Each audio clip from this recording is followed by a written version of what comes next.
Je vais raconter une petite histoire avant de commencer. Il y a bien longtemps maintenant, quand j'étais ado, ça commence à dater. J'ai dû peut-être avoir 14, 15 ans dans cette zone-là, cette zone. Et j'ai deux petites sœurs, une qui a juste 4 ans, elle est 4 ans plus jeune que moi, et l'autre 8 ans plus jeune. Et avec ma sœur juste après moi, un jour on discutait, puis blablabla, et puis je ne sais pas d'où ça vient, mais elle dit « Mais j'aime tellement tes cheveux, je trouve que c'est beau, là, là, là. » Et je pense qu'à cet âge-là, à ce stade de ma vie, je n'avais pas la maturité de savoir comment répondre de manière gracieuse. Je n'ai pas su dire tout de suite « Ah oui, c'est gentil, merci ». Donc, j'ai dit, aujourd'hui encore, j'ai honte parce que j'ai répondu à ma sœur, j'ai dit, mais moi, c'est parce que j'en prends soin. Sous-entendu, si tu prenais soin aussi de tes cheveux, tu aurais des cheveux comme les miens. Et j'ai vu tout de suite dans son visage que ça lui avait fait mal. Et donc, moi, j'avais mal et j'ai dit, oh, pourquoi j'ai dit ça? Mais je ne savais pas, j'avais pas encore cette maturité, encore, je pense, de dire, mais pourquoi j'ai dit ça? Je suis désolée, c'était pas du tout gentil de ma part alors que tu étais gentil avec moi. Et j'étais juste, je voulais juste repousser, je ne savais pas comment recevoir le compliment. Donc, on a laissé les choses comme ça, mais ça m'a fait mal de voir que je lui avais fait mal. Et avec le temps qui passait, de temps en temps, j'ai encore pensé à ce que je lui ai dit. Le temps passe, le temps passe. Je pense que peut-être 2 ans plus tard, on discute encore, donc j'ai dû avoir peut-être 16, 17 ans à ce moment-là. Elle dit, tu te rappelles le jour où j'ai dit que tu avais des jolis cheveux et j'aimais bien, et tu m'as répondu, comment tu as répondu? Et j'ai dit, écoute, je ne sais pas pourquoi j'ai réagi de cette manière, mais ce n'était pas gentil et je suis vraiment désolée. Parce que tu étais gentil avec moi et je n'ai pas su juste dire merci. Je n'ai pas su recevoir le compliment et je me suis sentie mal et je suis désolée. On a fait un gros hug et puis ça se fait bien. Et on est très proches avec ma sœur, surtout celle qui est juste après moi. Et ça fait du bien de se décharger de cette interaction qui a été maladroite, qui lui avait blessé. Et dans cet échange, j'ai vu, en fait, je pense que j'ai dû grandir depuis la dernière fois, parce qu'avant, j'ai pas su réagir de cette manière. J'ai pas pu dire juste merci comme ça, alors que ça aurait été normal, juste dire merci. Et j'ai pas su non plus dire « Ah, je suis désolée, j'ai vu que je t'ai blessée ». Mais là, quelques années plus tard, je vois que j'ai pu lui dire honnêtement, je reconnais ma bêtise et je te demande pardon. Et ça fait du bien de voir qu'on grandit. Je pense qu'on a tous envie de grandir. Quand on est disciple de Jésus, on appartient à Christ, ça fait du bien de dire, ah oui, certaines choses que je n'ai pas réussi à faire avant, maintenant je réussis, comme demander pardon à quelqu'un, ou les choses que je faisais avant, maintenant je ne fais plus, comme insulter quelqu'un, comme que j'ai fait avec ma sœur. Et quand on voit ces petites étapes, ça fait du bien. Je dis, merci Seigneur, j'ai grandi. Et ça nous fait du bien de grandir. Il y a tellement de manières que Jésus peut nous amener à grandir. Et il y a tellement de choses dans nos vies qui peuvent contribuer à notre croissance spirituelle. Parfois, on ne se rend pas compte de tous les moyens que Dieu peut utiliser pour nous challenger, nous amener à grandir en lui, dans notre foi, dans notre maturité, dans notre caractère. Et je veux vous parler ce matin de la meilleure manière de grandir. La meilleure manière de grandir, parce que ça fait du bien à tout le monde. Chaque personne, quand on voit, waouh, j'ai grandi. Merci Seigneur. Pour cela, je vais lire une histoire dans les évangiles qui parle aussi de 2 sœurs. Dans cette histoire, on voit quelques détails très intéressants, je pense, qui peuvent être utiles pour nous quand on parle de ce sujet, la meilleure manière de grandir. Donc, je vais juste lire les quelques versets, 5 versets. Luc 10, 38 à 42. Comme Jésus était en chemin avec ses disciples, il entra dans un village et une femme du nom de Marthe l'accueillit dans sa maison. Elle avait une sœur appelée Marie qui s'assit aux pieds de Jésus et écoutait ce qu'il disait.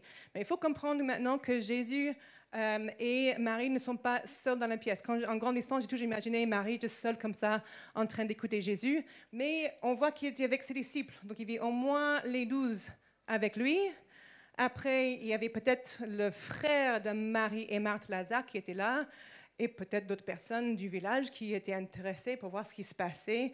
Donc il y avait peut-être une quinzaine de personnes qui étaient là. Et Marie s'incruste un petit peu, elle s'assoit, elle a envie d'être dans une position de disciple au pied de son maître. Donc elle s'assoit et elle écoute Jésus. Verset 40, Marthe était affairée aux nombreuses tâches de service. Elle survint et dit, « Seigneur, cela ne fait-il rien que ma sœur me laisse seule pour servir? Dis-lui donc de venir m'aider. » Et Jésus lui répondit, « Marthe, Marthe, tu t'inquiètes et tu t'agites pour beaucoup de choses. Mais une seule est nécessaire et Marie a choisi la bonne part. Elle ne lui sera pas enlevée. » On va concentrer ce matin sur Marthe. Souvent, c'est Marie qui a toute l'attention dans cette histoire, mais on va se pencher un peu sur Marthe ici. Quand dans ce passage, nous lisons qu'elle était affairée de nombreuses tâches. Le mot grec derrière ce mot est le mot qui veut dire distraite, trop occupée, comme une surcharge mentale à cause de tout ce qu'il avait à faire. Elle était en train de faire plein de jonglages. Il faut que j'allume le four, il faut que je mette la table, il faut que je prépare les pommes de terre. Tout ce qu'elle avait à faire, il faut que je prenne le pain et les boissons. Donc elle avait trop de choses à gérer tout seule. Vu notre société aujourd'hui et notre culture, je pense qu'on peut quasiment tous s'identifier avec ce que Marie vivait intérieurement, parce qu'avec cette surcharge mentale, on vit une pression, on vit un stress, et c'est très désagréable. Et pour Marthe, au bout d'un moment, son état intérieur commence à se voir à l'extérieur. Je me demande si elle a essayé d'attirer l'attention de Marie.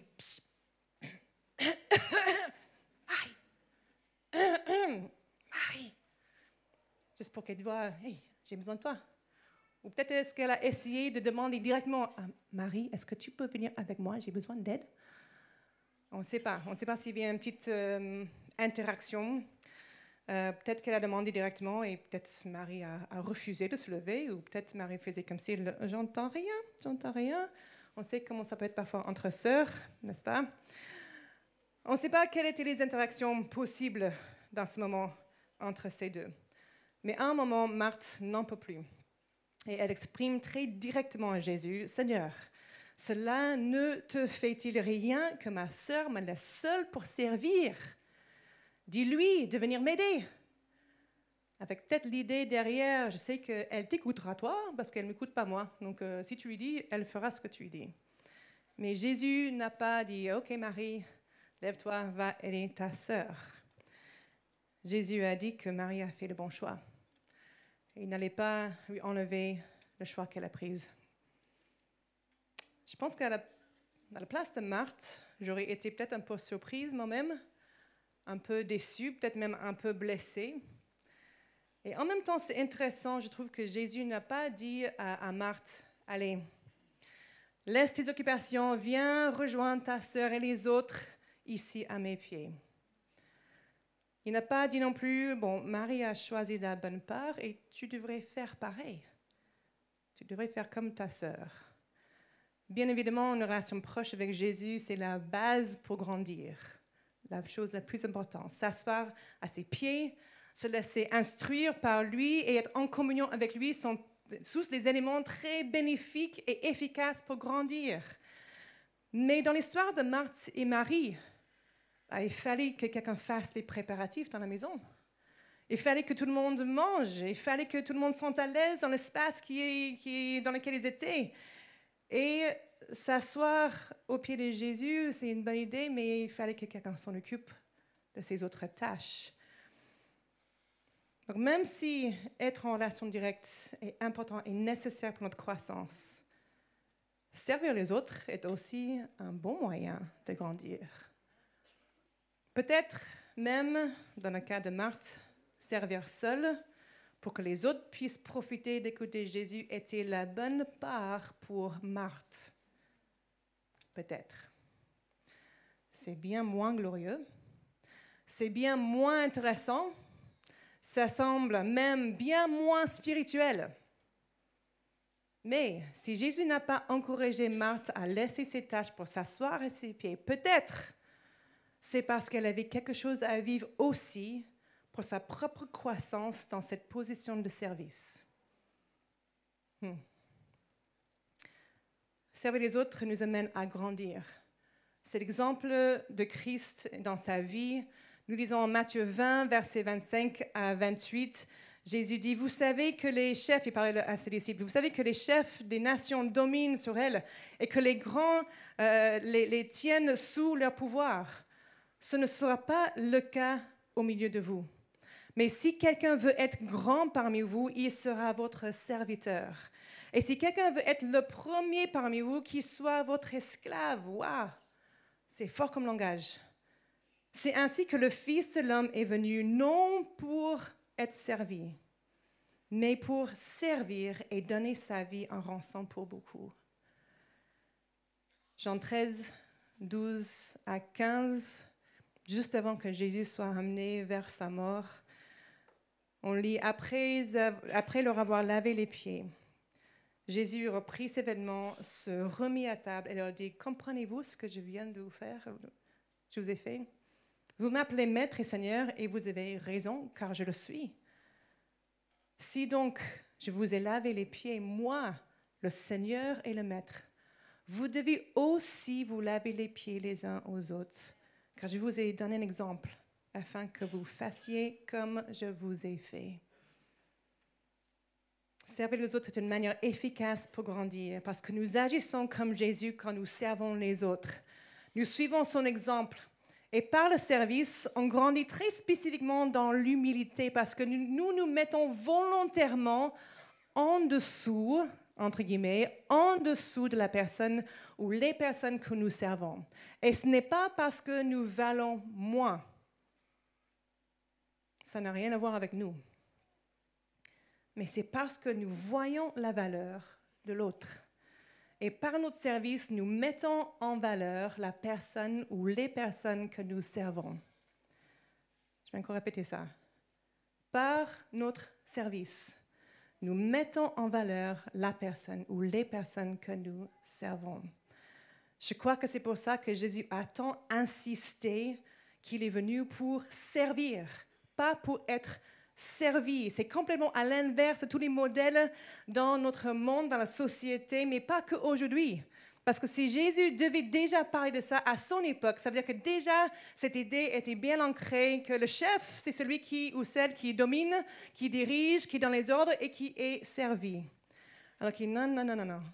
Je ne veux pas ça parmi mes disciples. Si tu es le ou la chef, tu es le servant ou serviteur. Que ça nous confronte un petit peu dans nos mentalités. Le chef n'est pas celui ou celle qui domine. Mais par l'exemple de Christ, c'est celui ou celle qui sert. Chef d'entreprise, chef de famille, chef de projet, peu importe. On est là pour servir, pas pour être servi. Comme dans l'inverse. Et vous savez quoi? Il y a un petit bonus. Ça fait du bien de servir les autres. Bien sûr, du moment que ce n'est pas dans un contexte abusif. Je vais juste souligner cette petite nuance. Mais il y a une raison même scientifique qui explique pourquoi l'être humain bénéficie du fait de servir les autres. En servant les autres, selon les recherches, le niveau de l'hormone du stress, le cortisol, se réduit quand nous servons les autres. Le niveau du stress se réduit. Et l'hormone du bien-être, un des hormones du bien-être, l'ocytocine, est sécrétée par le cerveau, donnant un sentiment de connexion avec l'autre et du bien-être. Donc ça explique pourquoi ça me fait du bien de l'aider l'autre, ça me fait du bien de venir donner un coup de main, parce qu'on est câblé quelque part pour recevoir une sorte de récompense intérieurement quand nous aidons quelqu'un d'autre. Nous présumons dans cette histoire de Marthe et Marie qu'une fois que Jésus a répondu négativement à la demande de Marthe, qu'elle a continué ses préparatifs, elle a fait sans sa sœur, elle a fait ça toute seule. Je crois que par cet échange avec Jésus, il y a deux choses qui se passaient en parallèle en elle. Et c'est aussi utile pour nous, si on veut encore creuser un petit peu sur ces deux choses en parallèle. Je crois que Marthe s'est rendue vulnérable quand elle a fait sa demande auprès de Jésus. Clairement, elle était frustrée, clairement, elle était embêtée, clairement, elle aurait voulu que les choses passent autrement. Elle aurait pu être la femme forte et dire « ma soeur ne m'aide pas, bah, tant pis, je vais faire ça tout seul et c'est pas grave. » Mais elle va comprendre après que c'était pas normal pour elle de me laisser tout seul. « Mais tout va bien, oui, non, c'est pas problème, je prépare tout ça. » Alors qu'elle bouillonnait à l'intérieur peut-être. Et après, à un moment, ça va sortir.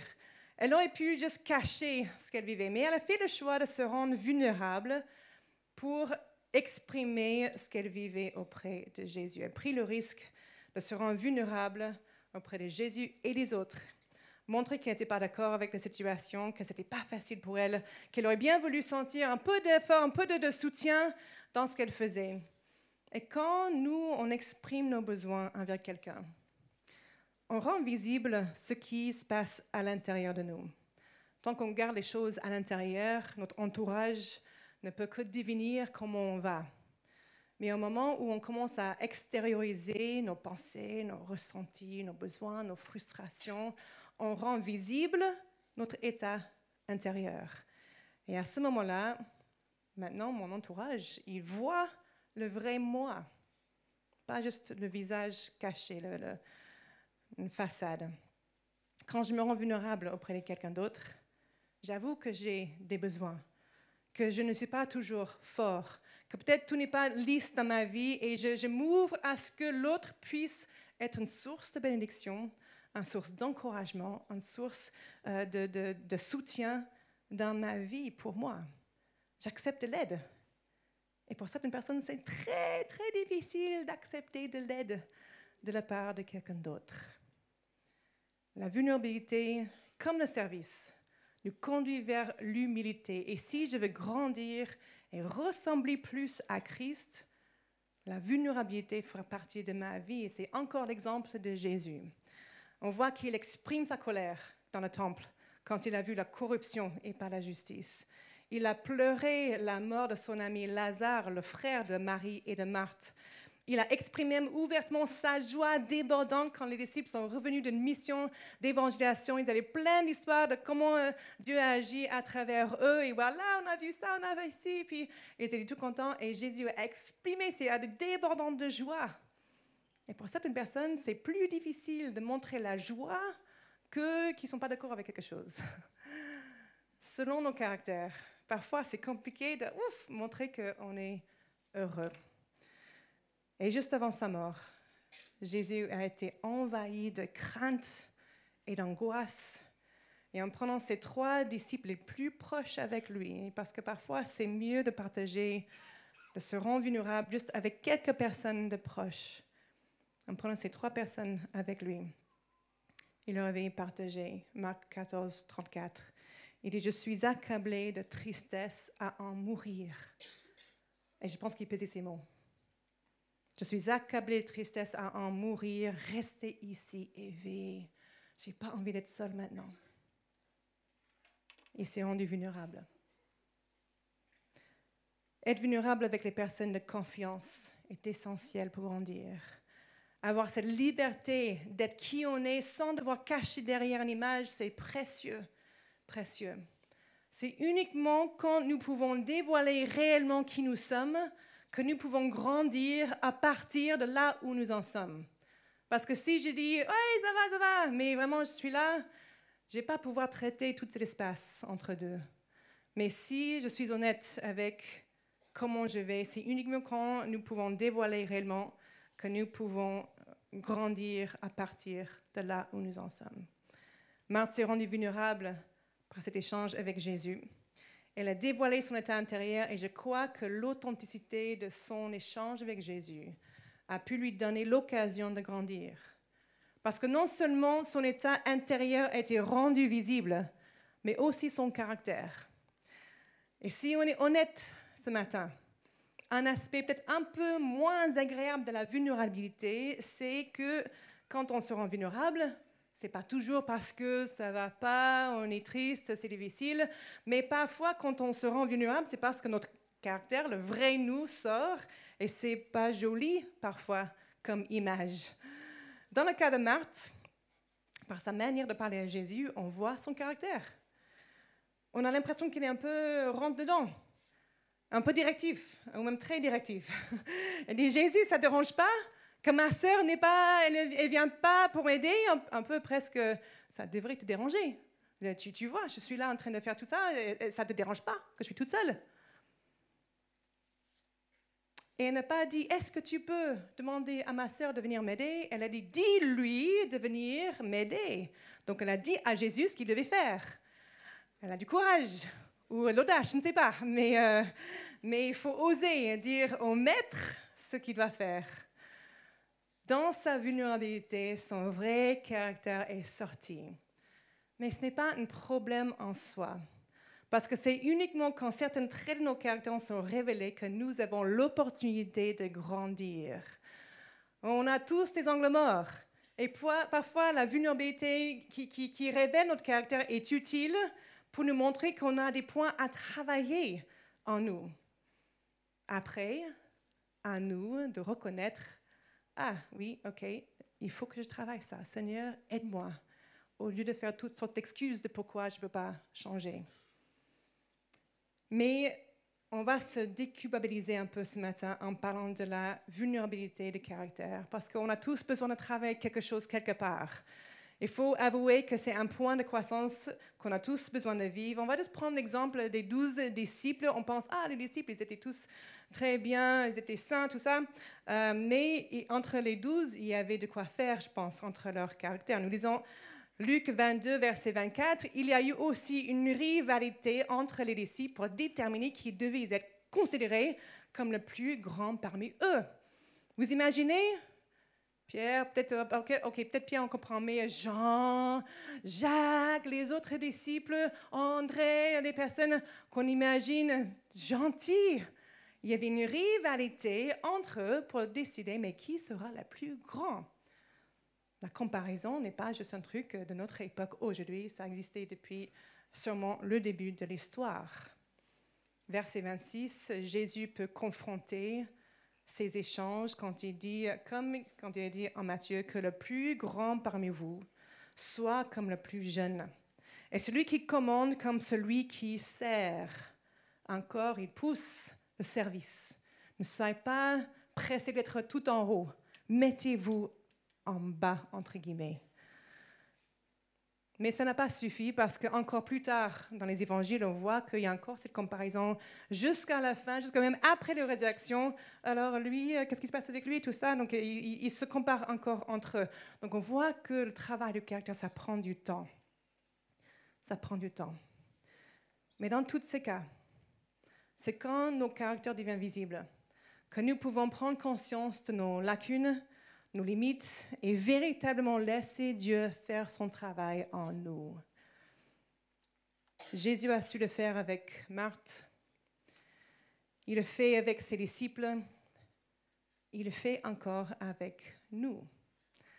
Laisser nos caractères travailler par le Saint-Esprit est une manière très efficace pour grandir. Mais j'ai une question pour vous. Si on pense à toutes ces manières de grandir, servir les autres, se rendre vulnérable, laisser travailler nos caractères, quel est le point que ces trois choses ont en commun? Quel est le point ces trois choses ont en commun? Le service, l'être vulnérable et laisser travailler son caractère. Est-ce qu'on peut deviner? Ces trois moyens de grandir ne peuvent pas être vécus lorsque nous sommes seuls. Toutes ces choses se vivent uniquement en communauté. Toutes ces choses se vivent uniquement en communauté. Je ne peux pas servir les autres si je suis seule. Je peux me servir moi-même, on aime bien faire ça, mais je ne peux pas servir quelqu'un d'autre si je suis seule. Je ne peux pas me rendre vulnérable si je suis tout seul parce que je me connais déjà. Donc, je ne peux pas me rendre vulnérable. Je ne peux pas non plus bien voir comment est mon caractère quand je suis seule parce que tout seul, Je ne suis pas confrontée avec l'Émilie de la même manière que quand je suis avec les autres. Être en contact régulier avec les autres. Être connecté avec une communauté ou en proximité les uns avec les autres me donne l'opportunité de grandir bien mieux que si je reste seule dans mon coin pour vivre ma foi tranquillement, sans personne d'autre. Jésus, il a choisi de vivre en communauté, pas parce qu'il a besoin de travailler lui-même, mais parce qu'il a su que pour ses disciples, c'était la meilleure manière pour eux de grandir, auprès de lui et entre eux, les uns avec les autres. Et je crois que pour nous aujourd'hui, les deux meilleures manières de grandir, c'est bien évidemment au pied de Jésus. Et deuxièmement, auprès des autres. Ça nous confronte et c'est très bien, c'est très très bien d'être confronté. Plus on développe notre relation proche avec Jésus, plus on grandit et on ressemble à lui. Et plus on est au contact avec notre prochain, si on saisit l'opportunité que cela nous donne pour grandir, plus on ressemble à Jésus.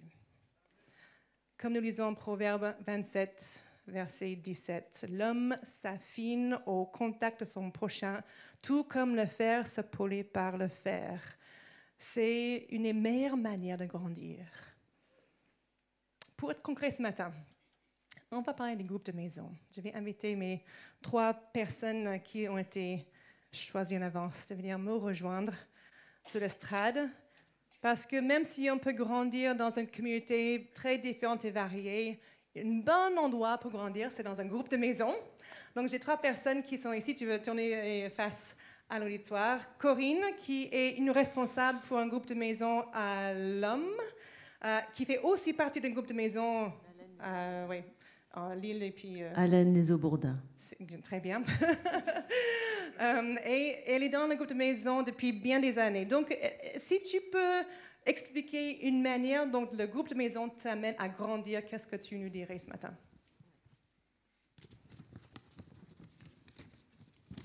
Et préparé. Bonjour à tous. Alors, effectivement, je suis, on va dire, j'ai suivi depuis le début de ma rencontre avec le Seigneur. J'ai fréquenté un groupe de maison. J'ai même, au tout début de ma conversion, j'ai été baptisée dans le Saint-Esprit pendant une réunion de groupe de maison. On n'était pas nombreux, mais nous avons énormément vécu de choses formidables. Ensuite, j'ai fréquenté un groupe de maison d'une autre église, avec des gens que je connaissais à peine. J'avais rencontré une personne de ce groupe qui habitait dans mon quartier, qui m'a demandé de participer à leur groupe de maison. J'ai accepté. Donc pendant des années, voilà, ça fait 35 ans maintenant que je fréquente un groupe de maison. Il y a eu des moments formidables. Nous avons prié les uns pour les autres. Nous avons partagé nos besoins, nos soucis. Nous avons prié pour nos familles, pour nos enfants, pour les malades, pour l'Église. Et nous avons vu des exaucements formidables. Je ne peux pas donner vraiment d'exemples, il y en a tellement que... Mais en particulier dans mon couple, nous avons vécu des choses formidables avec Alain. Le Seigneur a réparé mon couple, parce qu'on on est passé par des tourments. Le Seigneur a fait de grandes choses. Il en a fait aussi pour mes enfants qui, pourtant, n'ont pas donné leur cœur à Jésus. Mais je vois au travers eux la main du Seigneur. Vraiment, je vous invite à vous inscrire, si vous le pouvez, dans votre secteur géographique, à participer à un groupe de maison. Voilà, c'est un conseil. Et ce qu'il faut retenir, surtout dans les groupes de maison, c'est que ce qu'on vit, c'est de l'intimité. Nous sommes proches les uns des autres. Nous partageons des choses vraiment intimes. Et on a une devise avec le groupe de Allen-les-Eaux-Bourdins. C'est tout ce qui se dit ici, dans ce groupe de maison, ne sort pas d'ici.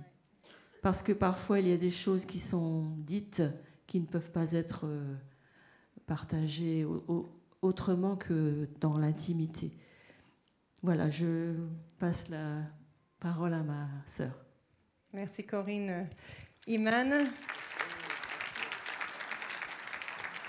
tu es une responsable pour un groupe de maison qui s'appelle Expansion Home, parce que si vous ne savez pas, il y a des groupes spécifiques pour la jeunesse. Expansion Home, donc Iman est une des responsables pour un des groupes dans l'île. Donc Iman, si tu devais expliquer une manière dont le groupe de maison t'a amené à grandir, qu'est-ce que tu dirais? Alors pour ma part, le groupe de maison, il m'a amené à grandir, surtout dans ma consécration à Christ, parce que j'ai réalisé que je ne pouvais pas être leader et finalement être tiède dans ma manière de vivre ma relation avec Jésus. Donc en fait, avoir toutes ces personnes dans ce groupe venir tous les jeudis, toutes les semaines, depuis 1 an déjà maintenant, je me suis dit à un moment donné, il faut que moi aussi je puisse payer le prix dans l'intimité, tout simplement, pour pouvoir leur donner ce que je reçois dans le secret. Et donc ça m'a vraiment amené à plus de Jésus, tout simplement, plus de jeûne, plus de prières. Parce que quand j'ai vu les problématiques qu'il y avait dans le groupe, je me suis dit, ok, je ne peux pas arriver tout simplement avec les bras ballants. Donc ça m'a vraiment aidé et approché de Jésus-Christ. Et également de la vulnérabilité, parce que c'est vrai que c'est des personnes que je voyais à Expansion. On avait l'habitude de rigoler, etc. Mais je ne suis pas quelqu'un qui raconte trop ma vie, etc. aux gens que je ne connais pas. Et là, en effet, plusieurs fois, je suis arrivée dans les réunions, des fois fatiguée, des fois épuisée, ou des fois tout simplement triste. Et ça m'a vraiment fait du bien de trouver des frères et sœurs à qui parler, et surtout de voir à quel point ils se sont levés dans la prière pour moi.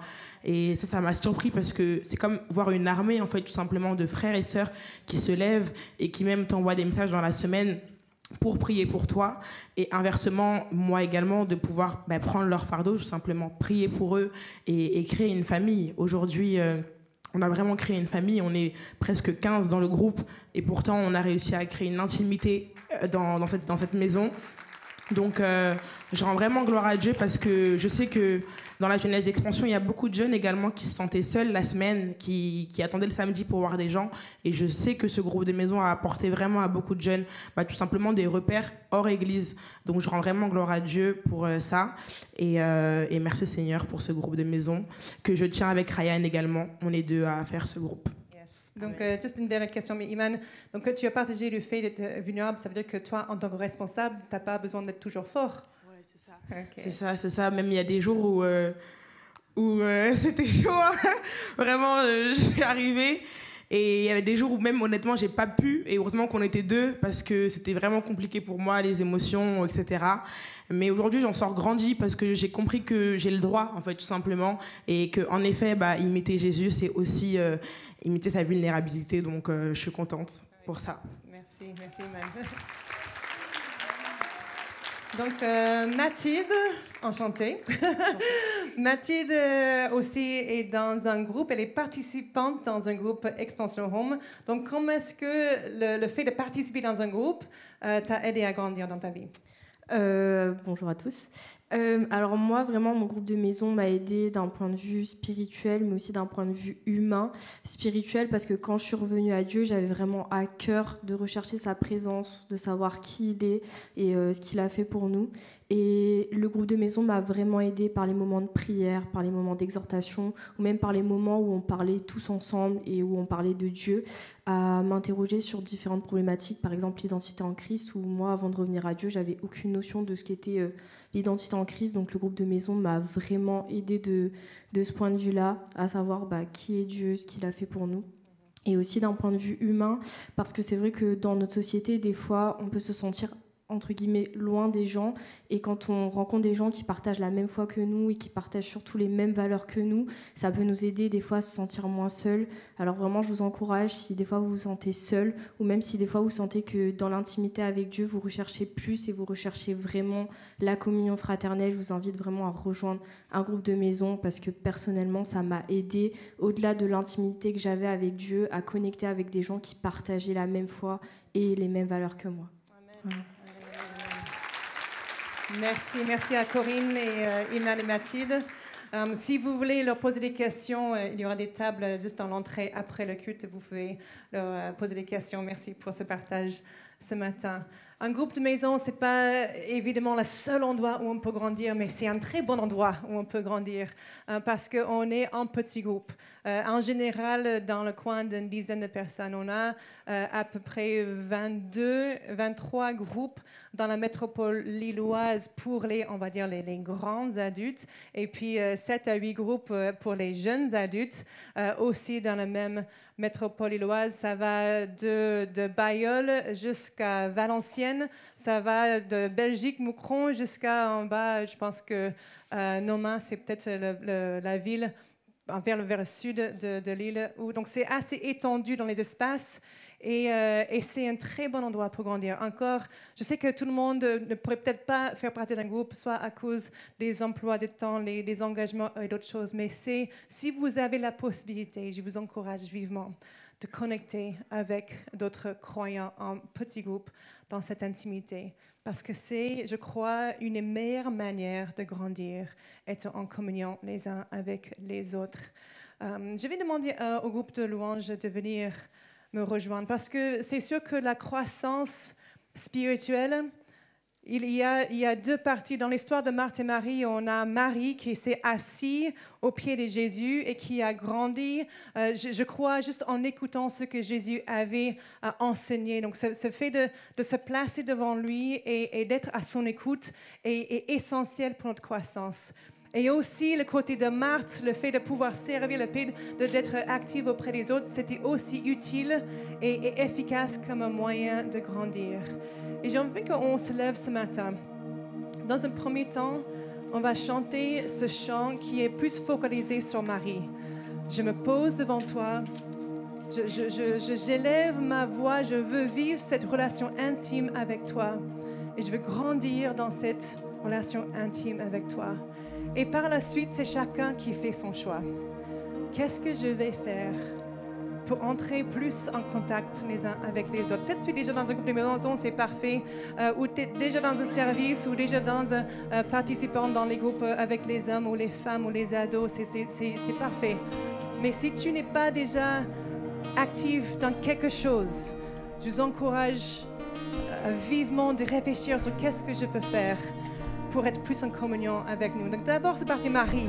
On va se poser au pied de Jésus et juste lever nos voix pour élever le nom de Christ et connexion, ce cœur à cœur avec lui.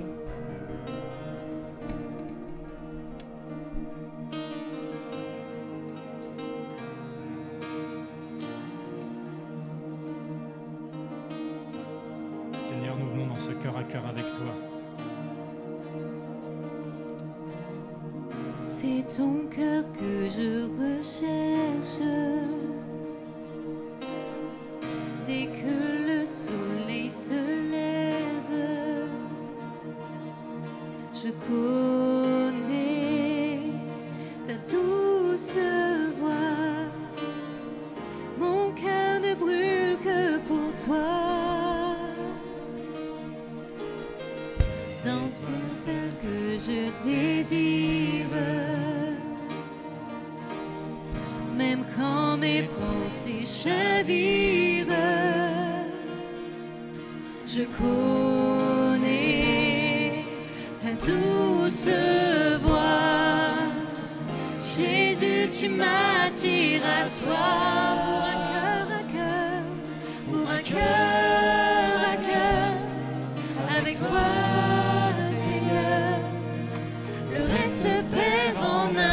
Quand je suis là dans ta face à face devant toi,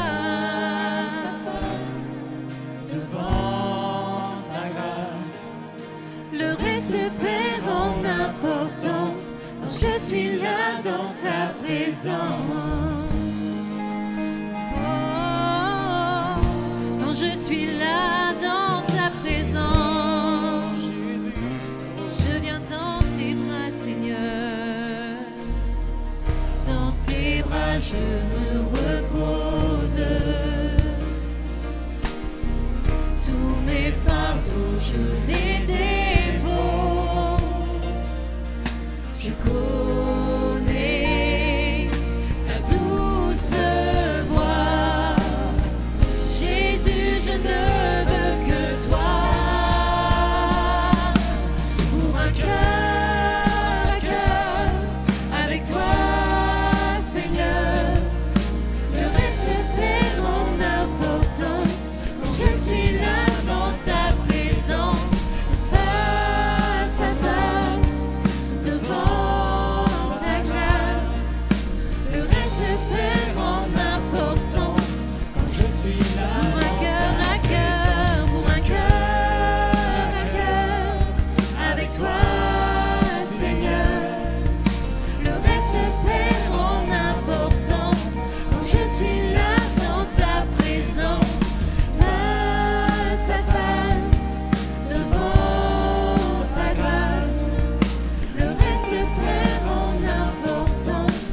je suis là dans ta présence. Alors ce matin, on plie le genou devant toi. On plie le genou devant ta face, devant ta grandeur. Et on veut simplement avoir cette communion avec toi, ce temps avec toi, Seigneur Jésus. Reconnecter avec ton cœur si on s'est éloigné. Revenir à toi. Avoir le regard fixé sur toi. Je plie le genou, j'abandonne tout. Le saint désir de mon cœur, c'est ton cœur. Oui, je plie le genou, je plie le genou, j'abandonne tout. Le saint désir de mon cœur, c'est ton cœur, être devant ta face. Je plie le genou, j'abandonne tout. Le saint désir de mon cœur, c'est ton cœur. Je plie le genou, j'abandonne tout. Le saint désir de mon cœur, c'est ton cœur. Oui, pour un cœur à cœur, pour un cœur à cœur, avec toi, Seigneur. Le reste perd en importance quand je suis là dans ta présence, face à face, devant ta grâce. Le reste perd en importance quand je suis là dans ta présence. Seigneur, quand nous sommes face à face devant ta grâce, juste à tes pieds, Seigneur, on veut juste se poser à tes pieds pour voir ce temps de connexion avec toi, parce que nous savons que dans ce temps d'intimité avec toi, c'est là où tu nous édifies, tu nous encourages, tu nous révèles à nos cœurs, dans notre âme, qui nous sommes et comment toi tu nous vois. Et ça confronte notre image de nous-mêmes, ça confronte les mensonges qu'on a pu entendre dans le passé, et ça nous amène à être élevés en toi. Seigneur, merci pour le fait que tu es venu nous servir, te montrer un serviteur. Seigneur, je prie, Seigneur, que lorsque nous sommes connectés à ton cœur, que tu fasses ce travail, que nos cœurs soient guéris, restaurés dans ta présence, Seigneur. On veut, comme Marie, se poser à tes pieds, juste pour entendre ce que tu veux nous dire, Seigneur.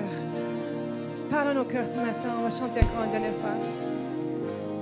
Pour un cœur à cœur, pour un cœur à cœur, avec toi, Seigneur.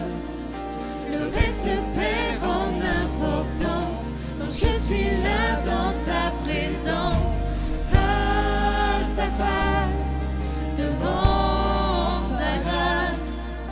Le reste perd en importance quand je suis là dans ta présence, cœur à cœur, avec toi, Seigneur. Le reste perd en importance quand je suis là dans ta présence, face à face, devant ta grâce. Le reste perd en importance quand je suis là dans ta présence. Je suis là dans ta présence. Nous sommes là dans ta présence ce matin, Seigneur. Nous sommes devant toi. Que tu parles par ton esprit. Parle à nos cœurs ce matin. Merci pour ta présence en nous. Merci pour qui tu es, Seigneur. Merci pour qui tu es, Seigneur. Merci pour qui tu es. Si tu n'as pas l'habitude de prendre un moment tous les jours, ou au moins presque tous les jours, juste pour être posé devant lui. Il est où est-ce que je me pose? Le lieu n'est pas important, il est un peu partout. Mais si on se pose juste pour avoir un temps de connexion avec son cœur, de laisser nos cœurs connectés avec le sien, dire Seigneur, me voici, ton enfant. Et juste laisser Jésus agir dans un temps de connexion. C'est sans exception la meilleure manière de grandir. Mais la deuxième meilleure manière de grandir, c'est une connexion avec d'autres frères et sœurs. Que Dieu nous inspire de grandir alors que nous sommes en connexion ensemble, d'apprendre ce que c'est à aimer comme lui, il aime. Parce que naturellement, on ne sait pas vraiment aimer comme Jésus. Donc, il nous amène à grandir dans tout cela.